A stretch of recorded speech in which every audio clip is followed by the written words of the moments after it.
Todas estas cosas o cosas muy similares pasaron hace unos años atrás o bastantes años atrás, por ahí de 1888. Pero aquí se las dejo porque ella dice que el tiempo de prueba está delante de nosotros. Ella dice que el fuerte pregón no es que va a comenzar, no es que está a punto de comenzar. Ella dice que ya comenzó, de que en ese momento la hermandad de la iglesia adventista estaba enfocada mucho en los conceptos de la ley y se habían olvidado de Jesús. La pregunta que nos tenemos que hacer es, ¿qué era lo que estaba pasando en ese momento? Que el fuerte pregón había comenzado. Y la otra pregunta que tenemos que hacernos es, esto fue escrito en 1892, más de 100 años atrás. Si el fuerte pregón, que es el evento que empieza los eventos finales, ¿qué ha pasado? ¿Será que paró? ¿Será que nunca comenzó? ¿Será que Elena de White se equivocó? Y hoy vamos a hablar estas 3 días, me parece, sobre algunas cosas que están sucediendo en el mundo, pero en comparación a lo que sucedieron en el pasado. Esto es porque la Biblia nos dice en Eclesiastés que no hay nada nuevo debajo del sol. Y para que nosotros entendamos el presente y entendamos el futuro, tenemos que obviamente entender el pasado. Por eso es que hay quizá una corrección ahí en el título, estaba viendo el flyer. Realmente no solo vamos a hablar de 1888. Todas las cosas que vamos a hablar realmente del fuerte pregón y de la gran prueba final. Pero para entender estas cosas vamos a ir a la década de los 1880, 1890, para entender un poquitito de lo que pasó en ese momento. Obviamente con el mensaje de la justificación por la fe y otras cosas interesantes que pasaron por ahí. Pero pues bueno, una vez más, muchas gracias por la invitación. Estuve escuchando también las oraciones, conectado aquí desde Wildwood, Georgia, cerquita donde están ustedes, me parece, están en Marietta, ¿verdad? En Lawrenceville. Ah, ok, perfecto, están por allá. Pero, pues bueno, De ¿perdón? diferentes partes. Ah, ok, de diferentes partes ahí están conectados. Pero bueno, seguimos orando obviamente por la familia, por la situación, por los proyectos misioneros que ustedes tienen y por la situación que está pasando también en el gobierno. Me uno a las oraciones con ustedes. Pero para entrar al tema y poder cubrir lo que tenemos que cubrir, hagamos una oración para que entonces el Señor pueda estar con nosotros. Señor, una vez más venimos delante de su presencia para darle gracias por este día. Le pedimos, Señor, que usted por favor bendiga el tema. Y una vez más, Señor, también presento delante de usted todas las peticiones que se hicieron hace un momento atrás, por las familias también, por la situación que está pasando en el gobierno, por los proyectos evangelísticos que se tienen, por los sufrimientos, ya sean físicos, mentales, espirituales, que nuestros familiares o algunos hermanos de la iglesia puedan tener en este momento. Señor, también abra nuestros corazones para ayudarnos a entender en qué tiempo estamos viviendo, que podamos prepararnos, predicar el Evangelio, que lo más importante, Señor, como dice su palabra, estar a cuentas con usted para poder recibir a Jesucristo con alegría cuando Él regrese. En el nombre de Jesús, amén. Perfecto, entonces como ustedes pueden ver ahí, el título de estas básicamente 3 presentaciones van a ser 1888, el fuerte pregón y la gran prueba final. Y como ustedes saben, estamos viviendo en tiempos muy difíciles. Estamos en el 2026, justo empezando el año. Algunos de ustedes están ya un poquito apercibidos de las cosas que están pasando con las agitaciones de las leyes dominicales, con Donald Trump, con un nuevo papa, ¿verdad? Que por primera vez es estadounidense, León XIV. También, obviamente, organizaciones grandes como Turning Point USA, cuyo fundador fue asesinado hace unos meses atrás y que ha tenido bastante influencia en la política y en algunas decisiones que tienen que ver en relación a lo que está pasando en los Estados Unidos. Otra gran institución, The Heritage Foundation, que han escrito varios documentos. El primero, Proyecto 2025, donde presentaron básicamente una idea del mandato de liderazgo para esta administración, donde Donald Trump ha cumplido muchas de estas cosas. Hace poco vinieron con un documento muy nuevo que se llama Saving America by Saving the Families, o Salvando a Estados Unidos, salvando a las familias. Y en ese documento ellos presentaron cosas muy buenas en relación a la restauración de las familias. La idea es que muchas de estas iniciativas se puedan aplicar en el 2026, que es cuando Estados Unidos celebra el 250 aniversario, ¿verdad?, de independencia de los Estados Unidos. Y dentro de esas recomendaciones, ellos presentaron un control comercial dominical donde los estados o los condados pudieran aplicar ciertas leyes dominicales, o como se le llama en Estados Unidos, leyes azules, blue laws, para regular el comercio los domingos, ¿verdad? En ese documento ellos citaron también un caso que pasó en 1961 donde la Corte Suprema dice en inglés ruled o por así decirlo, votó en un caso que hubo en el estado de Maryland, diciendo que básicamente las leyes dominicales son constitucionales, siempre y cuando rijan por tres efectos, ¿verdad? Que tienen que ver con el bien común y tiene que ver aplicable para todas las demás personas. Y bueno, cosas muy interesantes están pasando ahí con este nuevo documento que una vez más The Heritage Foundation, que es una fundación muy grande en los Estados Unidos con mucha influencia política, ha estado tratando de empujar y ha tratado de obviamente presentárselo a todos los legisladores allá en Washington. Hay una foto ahí también, ustedes pueden ver, de la Corte Suprema haciendo alusión a eso. Hace poco hicimos un video donde estuvimos hablando un poquitito acerca de todos los jueces. La mayoría son católicos, ¿verdad? Realmente solo hay una que es un poquito más liberal o libertarian, como dicen en inglés.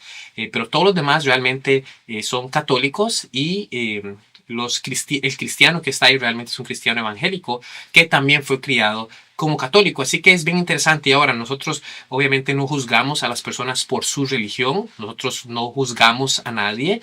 La Biblia nos dice que hay que conocer a las personas por sus frutos, pero no conocemos los corazones de las personas.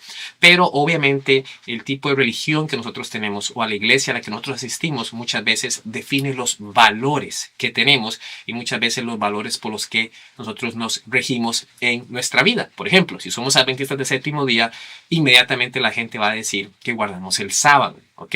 Entonces, si alguna persona es católico, aunque en teoría no debería entrometer su religión con los aspectos políticos en el gobierno, nosotros estamos viendo hoy que, pues bueno, eso está pasando mucho. Así que es bien interesante notar una vez más de que la mayoría de los jueces en la Corte Suprema son católicos devotos. Y pues bueno, hay historias con respecto a la pandemia, con guerras y obviamente todos estos disturbios sociales que son más comunes, especialmente aquí en los Estados Unidos. El libro de Mateo, capítulo 24, nos dice que en los últimos días habrían guerras y estaríamos reinos contra reinos y nación contra nación. Pues bueno, esa palabrita, aunque parecen sinónimos en español, en griego no lo son. Lo que Jesús básicamente dijo es que habrían conflictos entre naciones, como lo que está pasando con Rusia, lo que está pasando con Ucrania, lo que pasó con Venezuela, lo que está pasando con Groenlandia, me parece que se dice en español, o Greenland. Aunque muchos de estos no son conflictos armados, son conflictos básicamente filosóficos, ¿verdad? Lo que está pasando con Taiwán y China, ¿verdad? Un conflicto filosófico que hay un rumor, aunque no hay una guerra física, hay rumores de guerra.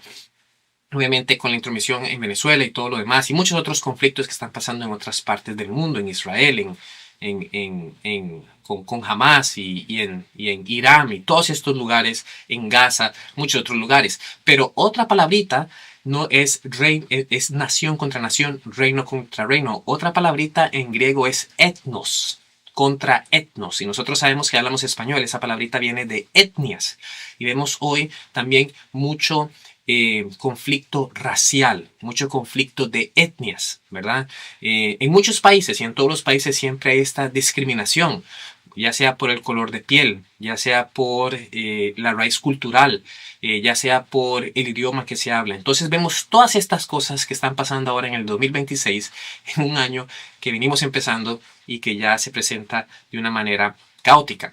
Ahora, como les estaba diciendo al inicio del tema, todas estas cosas o cosas muy similares pasaron hace unos años atrás o bastantes años atrás, por ahí de 1888, especialmente siendo el año clave. Como ustedes pueden ver ahí, en 1888, en la década de los 1880, Estados Unidos, el mundo, tenía un papa cuyo título también era León. Bien interesante. Durante 1880, Estados Unidos estaba pasando por una declive moral, donde había muchos legisladores llamando por una reforma moral en el país, ¿cómo se dice en español? Em, sugiriendo leyes morales con el fin de establecer una vez más la moralidad en los Estados Unidos. Durante la década de los 1880, habían instituciones o lobbies que estaban tratando de influenciar la política para traer estas leyes y una vez más reformar y reavivar la nación de los Estados Unidos. Uno de estos lobbies era The Temperance Association o la Asociación de Temperancia, ¿verdad? Bien interesante. Pero también por ahí de los 1885, 1886, había muchos legisladores que estaban imponiendo una leyes para regular el comercio con el fin de que los ciudadanos estadounidenses fueran a las iglesias y de estas maneras rescatar a las familias, de esta manera impedir el alcohol o el abuso del tabaco y como tal traer una reforma moral en los Estados Unidos.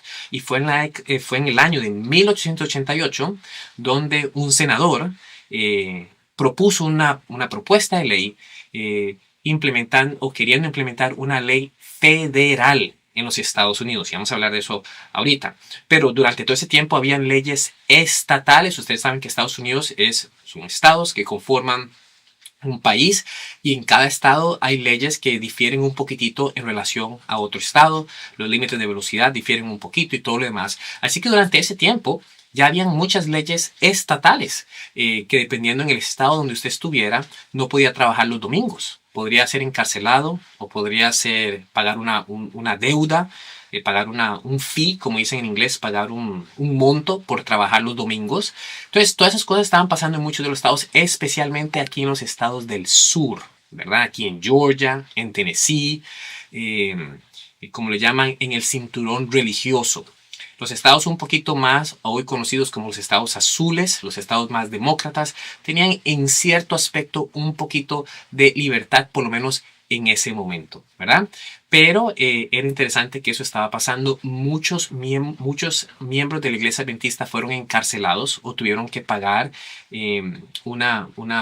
este fee, ¿verdad? Esta deuda por trabajar los domingos. Inclusive el hijo de Elena de White pasó por eso también. Así que había un poquito de esa situación a nivel estatal, pero una vez más, especialmente en 1888 y en 1899, había una propuesta de ley que quería implementar, que se quería...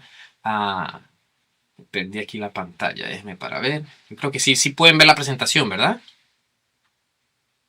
Sí, ya aquí la encontré. Sí, la veo. Perfecto. Sí, se puede ver. Gracias. Sí, había una propuesta de ley que se quería una vez más pasar una ley federal. ¿Qué significa una ley federal? Que esta ley aplicaría a todos los estados de Estados Unidos, ¿verdad? Entonces eso era lo que estaba pasando ahí. Otra cosa que estaba pasando era que la iglesia estaba dividida en ese momento. Habían dos campos y lamentablemente la política había entrado a la iglesia adventista. Y cuando decimos política estamos diciendo de bandos. Ustedes saben que la palabra política realmente es una palabra bíblica en cierto sentido, o por así decirlo, a nivel de raíz etimológico. ¿Por qué digo esto? Porque en Apocalipsis 12 se nos dice que hubo guerra en el cielo. Esa palabra guerra en griego se dice polemos. De ahí es donde viene la palabra política, polemos. Y es básicamente un conflicto entre filosofías, entre ideas, donde las personas tienden a tomar bandos, ¿verdad? Y desafortunadamente vemos eso hoy en la iglesia. Pero en el 1888, en 1885, en la década de los 1880, la iglesia estaba dividida en bandos políticos. Un bando eran las personas que apoyaban a estos mayormente dos líderes, Uriah Smith, como ustedes lo pueden ver aquí, se los voy a enseñar para los que no conocen. Uriah Smith, él era el editor de la Review and Herald, que era el principal ministerio, por así decirlo, de la iglesia adventista. Era obviamente Review and Herald, era un publishing house, como le llaman en inglés, o era, por así decirlo, una publicadora, y era la primera institución que la iglesia adventista tuvo jamás. Y Uriah Smith era el editor, así que era una persona con mucha influencia, era una persona que pasó por el gran chasco, era uno de los grandes líderes en 1888, tenía bastante experiencia, había escrito varios libros y él era conocido como en inglés dicen scholar, pero era conocido como el erudito de la iglesia adventista. Él con el presidente de la iglesia adventista, John Butler, ¿verdad? Formaban un bando. Y John Butler obviamente había escrito mucho acerca de teología. Entre ellos había escrito muchos libros con respecto a Gálatas. Y pues bueno, él tenía un punto diferente en quién era ese ayo que se encuentra en Gálatas en relación a la ley de Dios.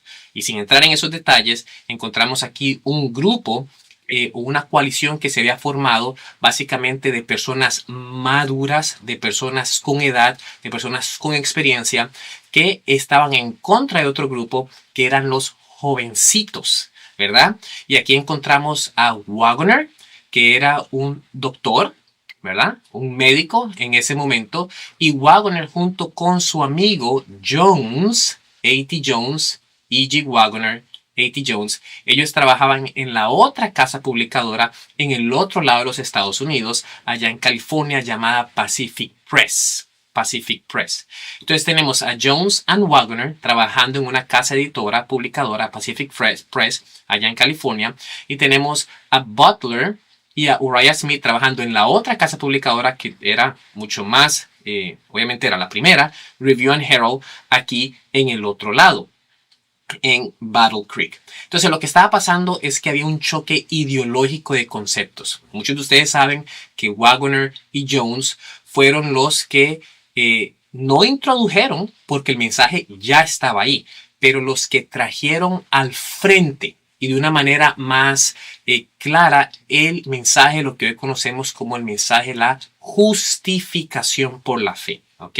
Y para ellos traer estos mensajes al frente, estaban publicando material, bastante material desde el Pacific Press.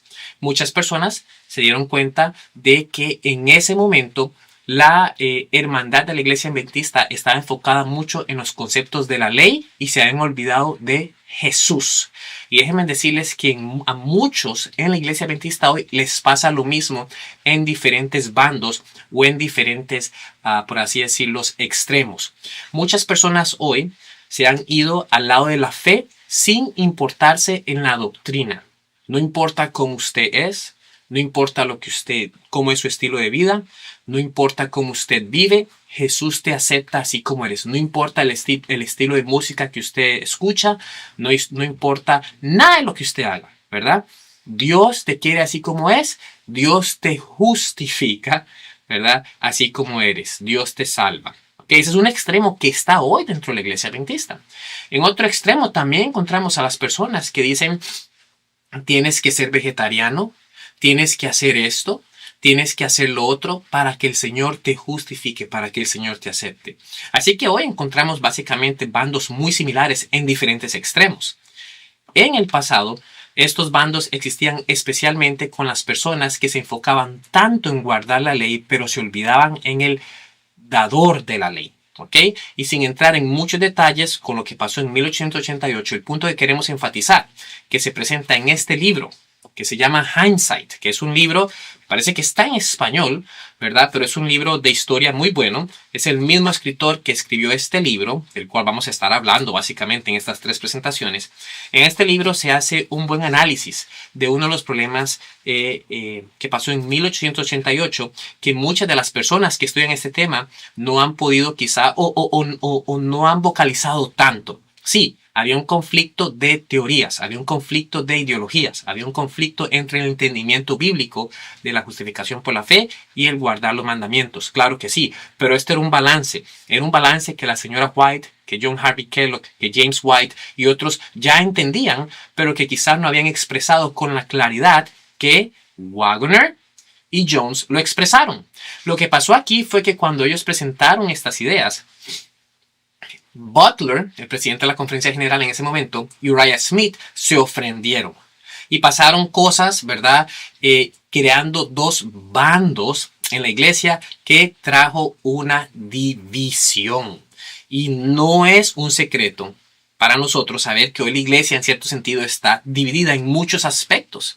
Las iglesias que tienen un estilo de música diferente, las iglesias que tienen un estilo de adoración completamente diferente.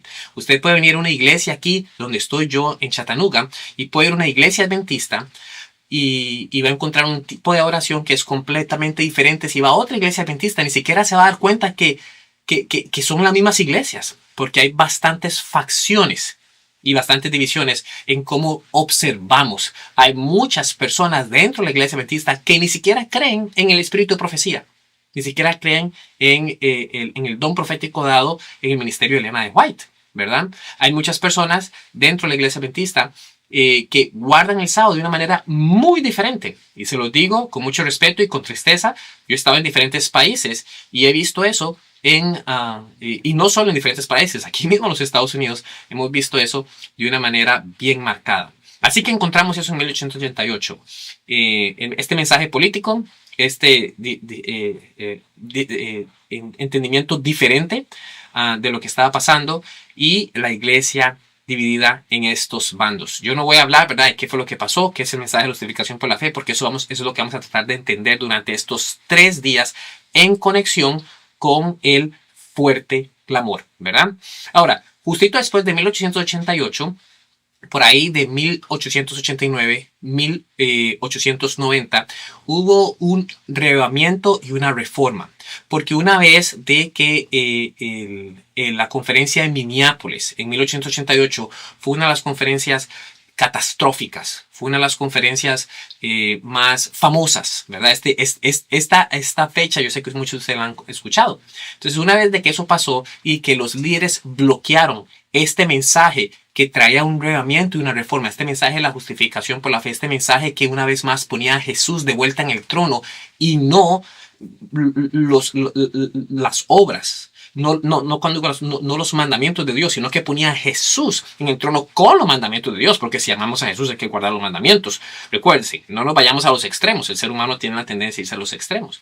Pero entonces, cuando esto pasó y muchos de los líderes bloquearon este mensaje que se dio en la conferencia de 1888, lo que pasó fue que Elena de White, junto con A.T. Jones, fueron a las iglesias. Y esta no es una foto de la iglesia, realmente es una foto de una de las últimas conferencias que ella atendió, pero eso es una demostración de que Elena de White, A.T. Jones y algunos otros que creían en la justificación por la fe, en el mensaje dado en 1888, ellos fueron a las iglesias y empezaron a predicar.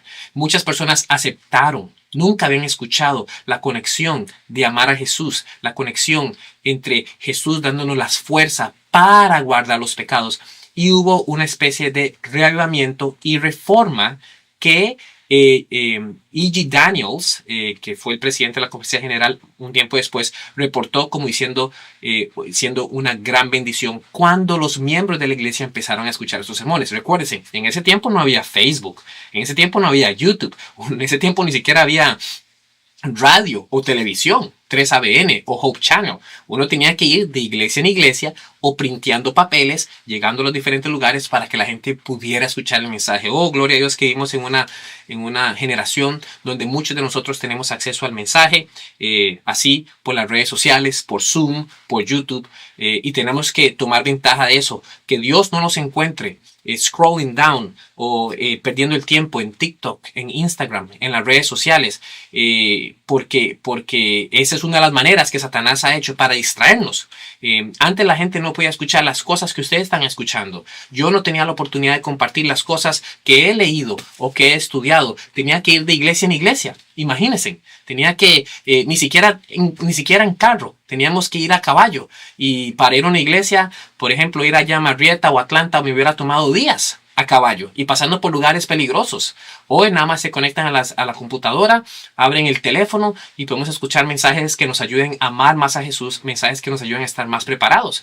Así que no caigan en la trampa, porque Satanás sabe eso y nos va a meter un montón de TikTok, Instagram y redes sociales para distraernos. Pero tiempo atrás, Elena de White tenía que ir a caballo, a carruaje, tenía que ir, no había presentaciones, no había fotos, no había nada de eso. Y había que ir iglesia por iglesia explicándole a los hermanos qué era el mensaje de la justificación por la fe.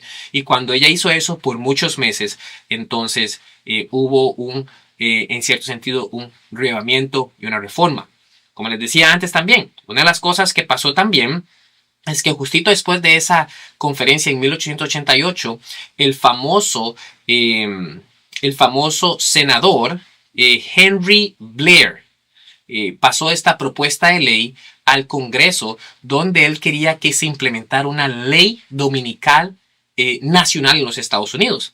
Ahora, por eso les dije que nosotros muchas veces no entendemos bien las cosas, porque si vamos desde el punto de vista de los líderes, usted tiene dos jovencitos, y no estoy defendiendo a ningún lado aquí, pero estoy presentando las perspectivas y el contexto histórico.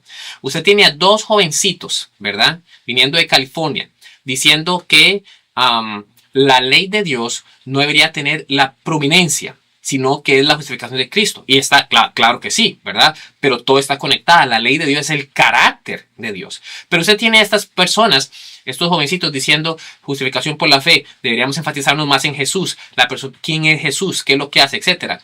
Pero en ese mismo momento, en muchos estados, muchos de los miembros adventistas están yendo a la cárcel porque no guardan el domingo. Y ahora se tienen los líderes que han estado por la iglesia por muchos años, Butler y Uriah Smith, diciendo, no, ahora más que nunca tenemos que hablar de los mandamientos de Dios porque el cuarto mandamiento está siendo atacado. Así que tenemos que realmente ponernos en las pies de las personas que estuvieron ahí para entender qué era lo que estaba pasando. Pero definitivamente Uriah Smith y Butler cometieron muchos errores. Butler terminó obviamente renunciando a la presidencia. Uriah Smith murió un tiempo después de eso y se disculpó por haber rechazado este mensaje que Elena White lo llamó precioso y lo conectó con el mensaje de los tres ángeles, ¿verdad? A.T. Jones se terminó saliendo de la iglesia también, desafortunadamente, y atacó mucho a Elena de White por ahí de la década de los 1890. Y Waggoner se terminó también saliendo de la iglesia, ¿verdad? Por problemas con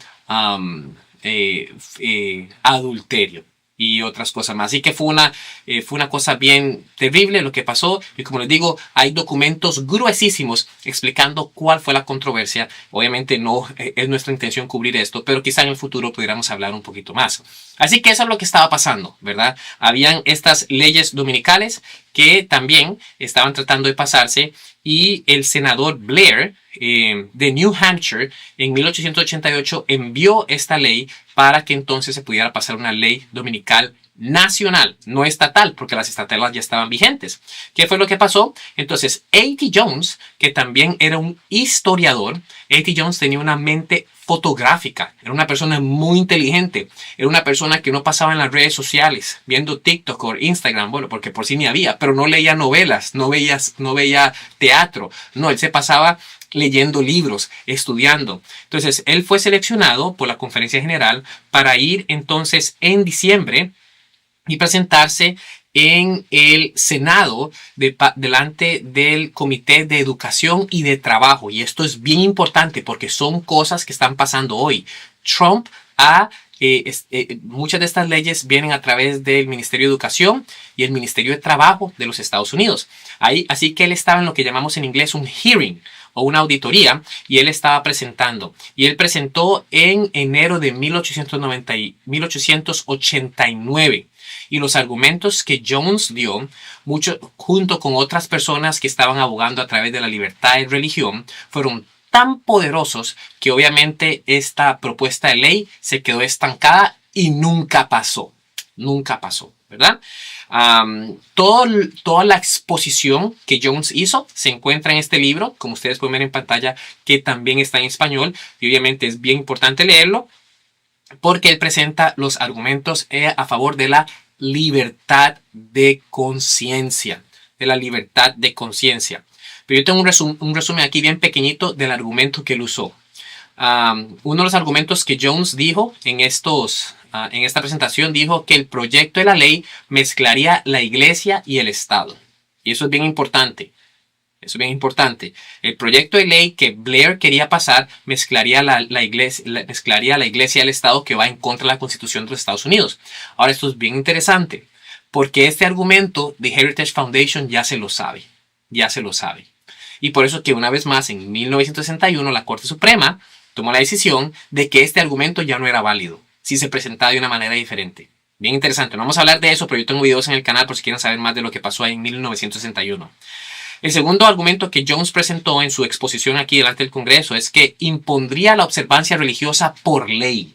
Impondría la observancia religiosa por ley. Argumentos poderosos, argumentos buenos, tan buenos que Blair tuvo que deshacerse del bill o de la propuesta de ley y nunca pasó. Pero una vez más, este segundo punto ya The Heritage Foundation se lo sabe. Y también tienen una forma para contrarrestar este segundo punto. Y no lo van a hacer a través de leyes religiosas, lo van a hacer a través de leyes comerciales o el capitalismo o la explotación laboral. Y el tercer punto que él mencionó es que violaría la Constitución de los Estados Unidos y la primera enmienda. Una vez más, The Heritage Foundation sabe esto. Ya tiene formas legales de cómo irse a través de esto y poder, una vez más, decir no está violando la Constitución de los Estados Unidos. Y una vez más, 1961 ya quedó como precedente para eso. Y el cuarto punto que Jones presentó fue que la verdadera religión debe ser voluntaria y no impuesta. Y ese es el punto que ahorita nos tiene salvados, ¿verdad? Porque The Heritage Foundation no ha podido mezclar esto. Bueno, ellos están tratando de hacerlo desde el punto de vista comercial, pero en su último documento ellos dijeron y admitieron de que ellos quieren que todos vayan a la iglesia, porque solo yendo a la iglesia es la forma de salvar a Estados Unidos, o la moralidad. Así que este punto todavía queda vigente y por eso es que tenemos que estar apercibidos como defensores y campeones de la libertad religiosa, que justo está en nuestra herencia. 1888, ¿verdad? Y eso es lo que todo cristiano debe hacer. La verdadera religión nunca es impuesta, debe ser voluntaria. Me parece que nos quedan 5 minutos y quiero terminar con, vamos a ver si es cierto, ¿verdad? Mis hermanos me pueden confirmar 5 minutitos. Amén, ¿verdad? Mi hermanito, sí, amén. Listo. Entonces, quiero terminar con esta cita. Porque como les estoy diciendo, durante el tiempo de 1888, los hermanos adventistas estaban yendo por leyes dominicales, estaban pasando por leyes dominicales, y nosotros hoy, en el 2026, estamos pasando por agitaciones en relación al enforzamiento dominical. Y está todo, ¿verdad? En México, en India, por todo lado, en Estados Unidos especialmente. La iglesia estaba dividida con el mensaje de la justificación por la fe. Justito después hubo una reforma y un reavivamiento. Pero como ustedes pueden ver ahí, estaba pasando otra cosa bien interesante que este libro nos dice. Está pasando otra cosa bien interesante que por lo menos por ahora está oculto. Mañana vamos a hablar más de eso. Pero quiero por lo menos dejarles esta cita que, como ustedes pueden ver, fue publicada en 1892. 1892. Recuérdense, la ley, la conferencia de Minneapolis fue en 1888. La presentación de Jones fue en enero de 1889. Elena de White en 1889 se fue con Jones durante todo ese año a predicar en iglesias. Después la conferencia general le pidió a Elena de White que mejor se fuera a Australia a empezar la obra allá. Y 2 añitos después, ella escribió esta cita que, como nosotros adventistas del séptimo día entendemos que iba a activar todos los eventos finales. Ella dice que el tiempo de prueba está precisamente delante de nosotros. Y miren lo que dice. Pues, o porque, ¿cómo sabemos esto? Porque el fuerte pregón del tercer ángel ya ha comenzado en la revelación de la justicia de Cristo, el Redentor que perdona los pecados. Este es el comienzo de la luz del ángel cuya gloria llenará toda la tierra. Esta cita es popular entre las personas que estudian el mensaje de la justificación por la fe. Porque, como les dije, ella escribió esto durante el tiempo de la predicación del mensaje de la justificación por la fe. Durante el tiempo de un reavivamiento y una reforma en las iglesias locales por las personas haber aceptado el mensaje de la justificación por la fe. Eso es lo que generalmente se entiende y está correcto. Pero muchas veces las personas se olvidan que había otra cosa pasando en ese momento importante de la historia. Había otra cosa y eso es lo que vamos a estudiar mañana. Pero aquí se las dejo porque ella dice que el tiempo de prueba está delante de nosotros. Ella dice que el fuerte pregón no es que va a comenzar, no es que está a punto de comenzar. Ella dice que ya comenzó, ya ha comenzado y ese fuerte pregón comenzó, noten, en la revelación. No en la predicación, no en la proclamación, pero empezó en la revelación de la justicia de Cristo. La pregunta que nos tenemos que hacer es, ¿qué era lo que estaba pasando en ese momento que el fuerte pregón había comenzado? Y la otra pregunta que tenemos que hacernos es, esto fue escrito en 1892, más de 100 años atrás. Si el fuerte pregón, que es el evento que empieza los eventos finales, ¿qué ha pasado? ¿Será que paró? ¿Será que nunca comenzó? ¿Será que Elena de White se equivocó? Pues bueno, déjenme decirles que ella no se equivocó. Pasó algo que hizo que este fuerte pregón se detuviera. Y es bien interesante lo que vamos a estudiar mañana. Porque una vez más, todas las cosas que estaban pasando en 1888 activaron los últimos días. Para los que no están familiarizados con lo que es el fuerte clamor o el fuerte pregón, también lo vamos a estudiar mañana. Pero yo sé que muchos de ustedes ya saben qué es el fuerte pregón, que es uno de los primeros pasos que activa todos los eventos finales. Así que mis hermanos, mañana conéctense, inviten a más personas porque vamos a hablar qué es este cuarto punto aquí que estaba pasando, que nos va a ayudar a entender por qué es que el fuerte pregón empezó y por qué es que se ha detenido hasta 100 años después. Pero definitivamente va a empezar, si no es que ya está empezando otra vez. Así que, pues bueno, sin eso, muchas gracias y que el Señor les bendiga. ¿Tenemos una parte o oro aquí?